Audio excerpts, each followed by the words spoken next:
Episode 41, Death of the Priests. Now that the sacrifices were set up in Israel, it was time to set the positions of those that would oversee them. This position wasn't just about killing an animal, offering some incense, and we're good for the day. Rather, it was very important that the priests not only represented God correctly, but as we'll see, that they treated God as holy. Welcome to the history of the Bible. In the last episode, we talked about the Israelites and the people bringing an offering so that it could be sacrificed. But that was just about the offerer. Now, we're going to start looking at the priest and the responsibilities that they held when making the offering on behalf of another person, as well as for themselves. Handling of the offering by the priest was a very important part of the whole sacrifice. Now, at this time, the responsibility to make the offering was on Aaron and his sons. For the burnt offerings, the priest left the offering burning all night. It wasn't until the morning that the priest would put on linen clothing and remove the ashes from the altar. Once the ashes were removed and put in a pile next to the altar, the priest would then go change his clothes and then take the ashes to a location that was a clean place to dump them. It is believed that lots would be cast to see which one of the priests would be responsible for removing the ashes from the altar.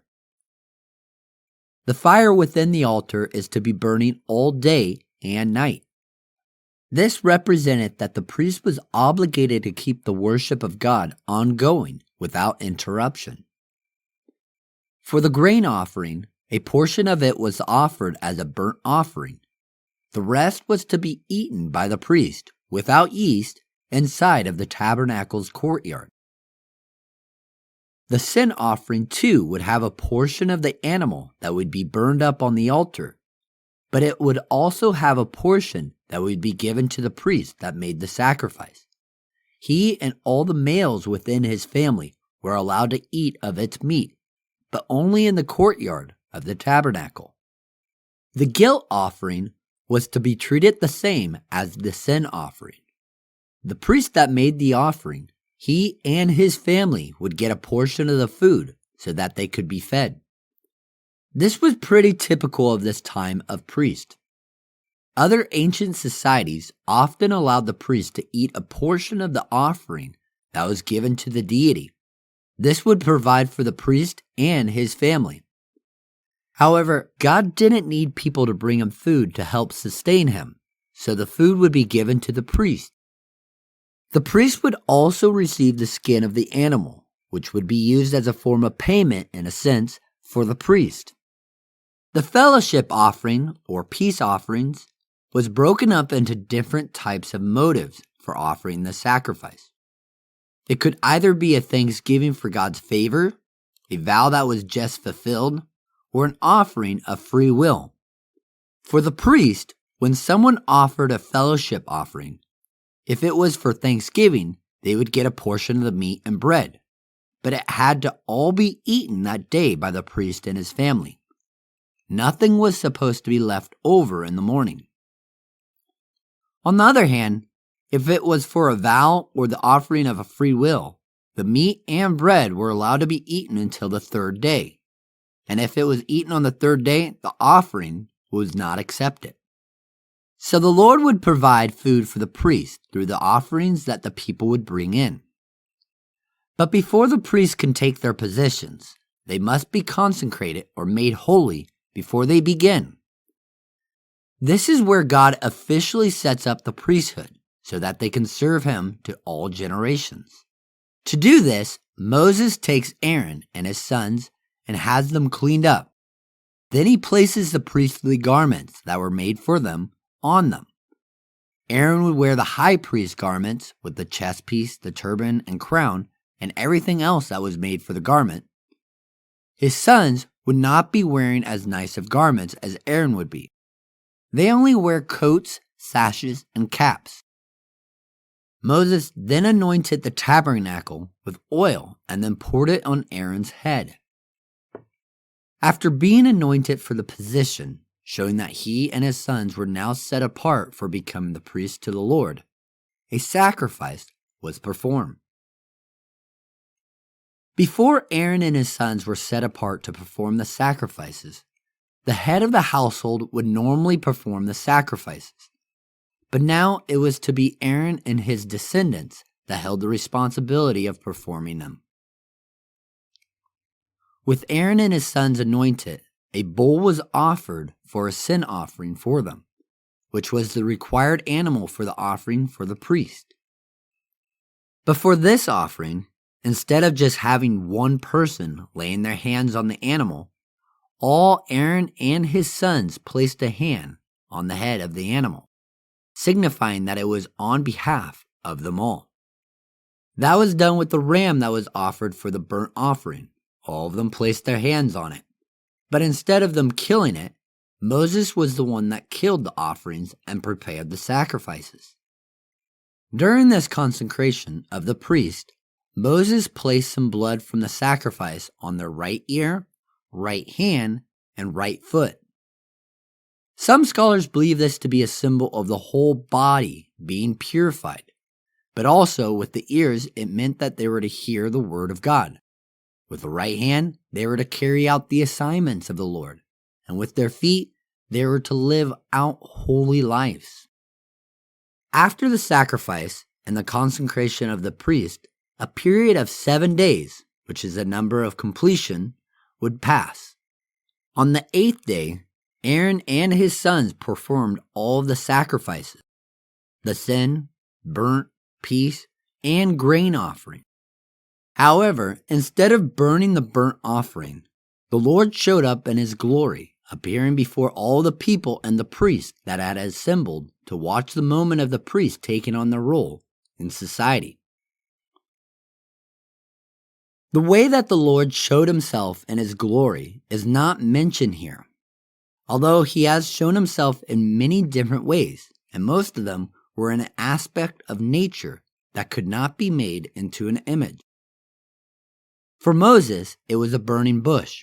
On Mount Sinai, it was lightning, thunder, fire, and earthquakes.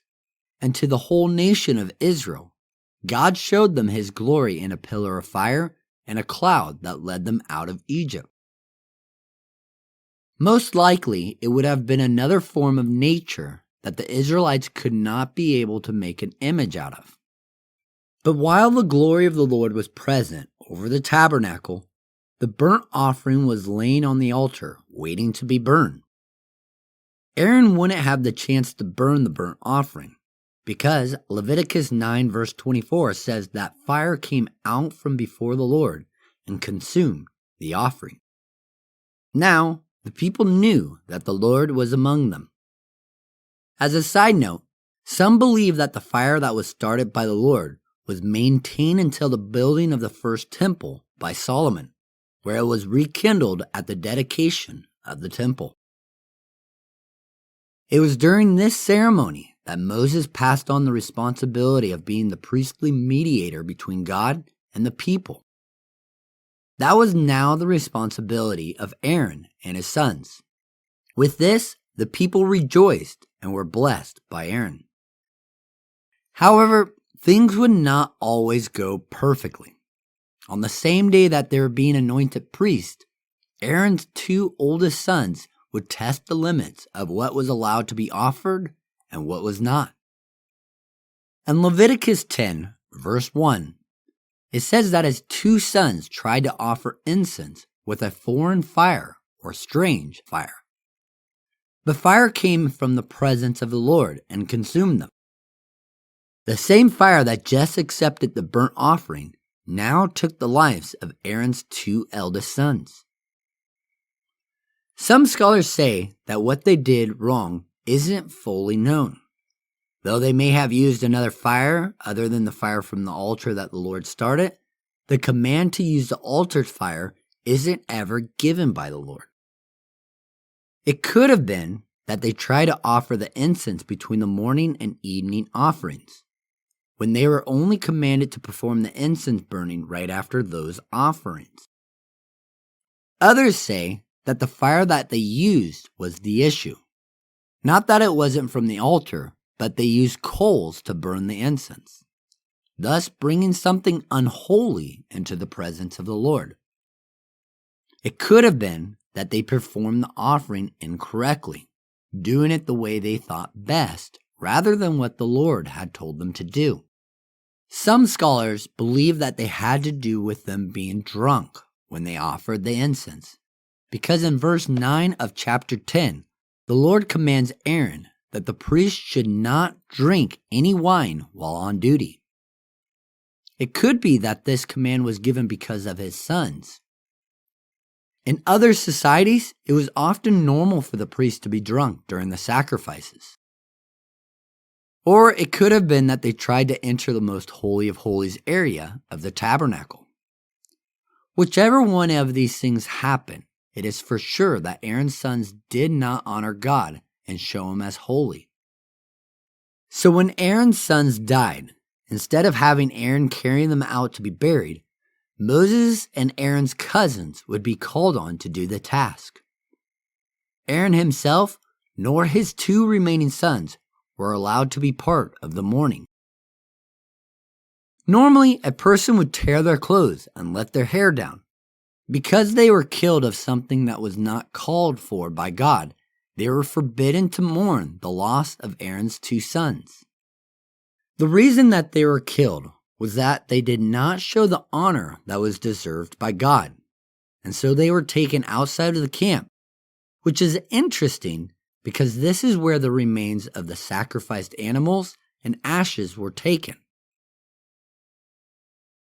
It may seem kind of harsh that God wouldn't allow Aaron to mourn the loss of his 2 sons, or even to be part of the group that carried him out. However, later on in Leviticus, it calls for them to not defile themselves or become unclean by touching a dead body. It could have been that they were not allowed to mourn the loss because 1, they were judged by God, and 2, it would have defiled Aaron and his other 2 sons so that they would not be able to perform the sacrifices to ordain the position of being priests. The mistakes were still not done for the day. Although no more deaths of the priests would happen, the sin offering, after it had been sacrificed, was supposed to be eaten by the priest. But Aaron and his 2 remaining sons did not eat it. To this, Moses got angry with them, probably trying to avoid another death of the priest that day. However, Aaron explained that because of what had happened, he didn't feel like it was good to eat the meal. Though the day didn't go exactly as planned, the priesthood was finally set up and ordained to serve the Lord. They are now ready to handle all the sacrifices coming to them from the people.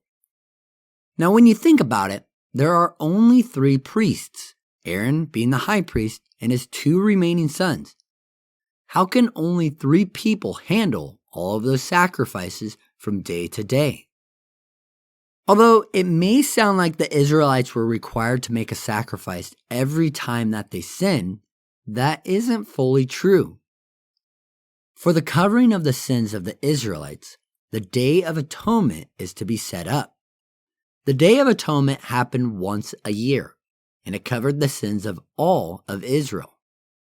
So then why would there need to be any other sacrifices if the Israelites only needed to do them once a year to cover their sin? The other sacrifices were set up for other reasons, mostly acts of voluntary worship. But they were also performed when the Israelites wanted to come before God for a very specific reason. For example, the burnt offerings were set up to express devotion, commitment, and surrender to God. The grain offerings was meant to recognize God's goodness and provisions. The peace offering was for fellowship and thanksgiving.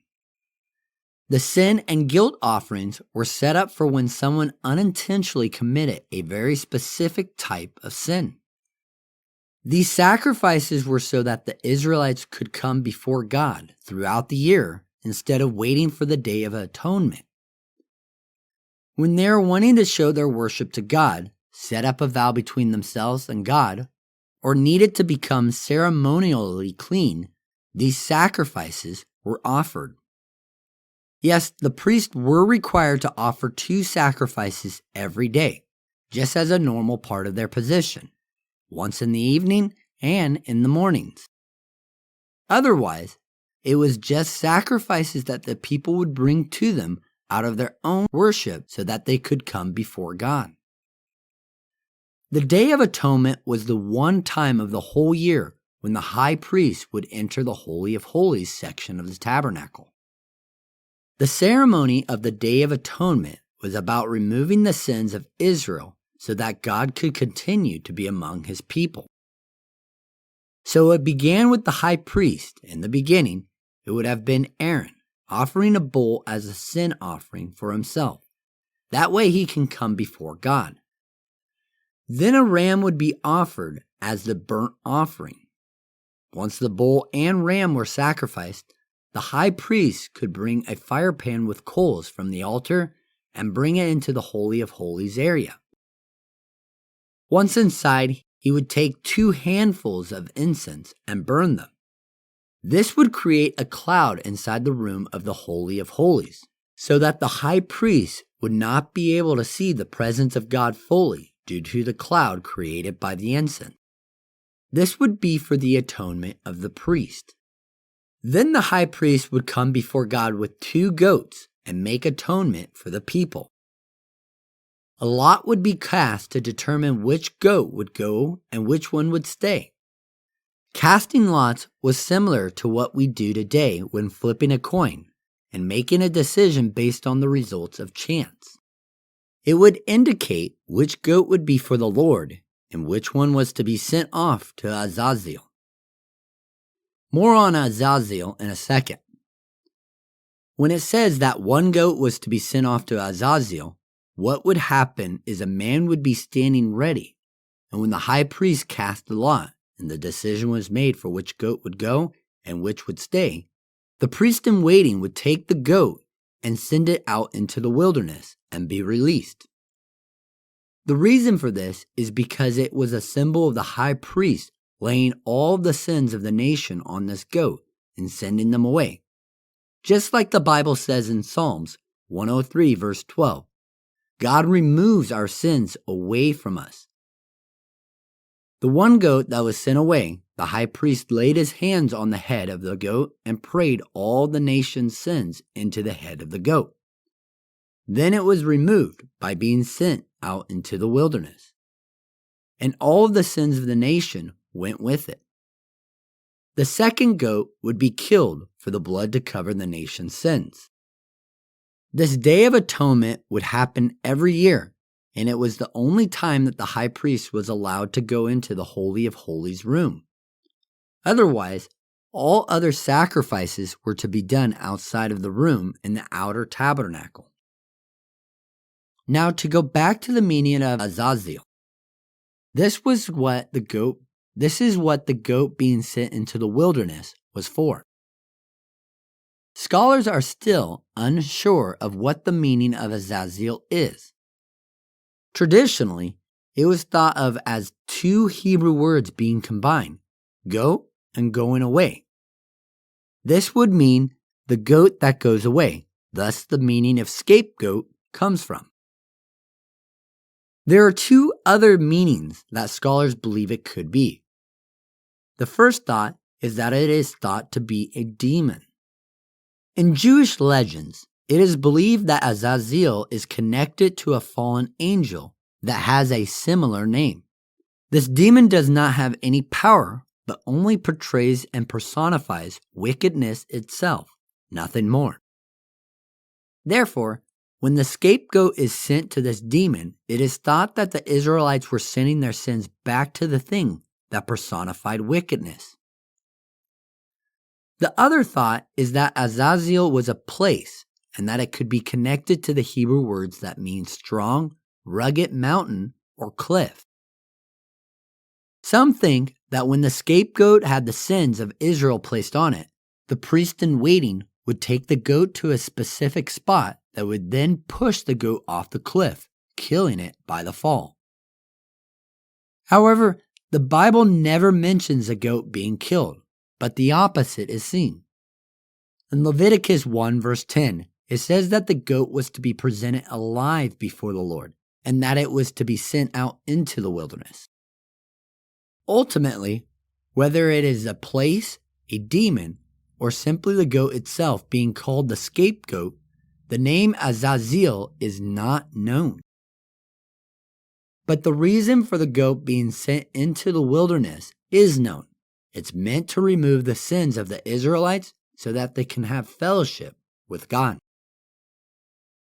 So Aaron and his sons were now set apart to be the priest for the Lord. Even though there were some hiccups along the way, the loss of Aaron's two oldest sons, the position of high priest and priest were set and given their responsibility, as well as ordained to do the work. Next time, we'll look at parts of Leviticus as God continues to give instructions to the Israelites on how to live their life. Although they may be viewed as just a bunch of rules, today it could be considered the first book on public hygiene. So join us next time in episode 42, Food, Hygiene, and Sex. Until next time, remember that you are loved, special, and worthwhile.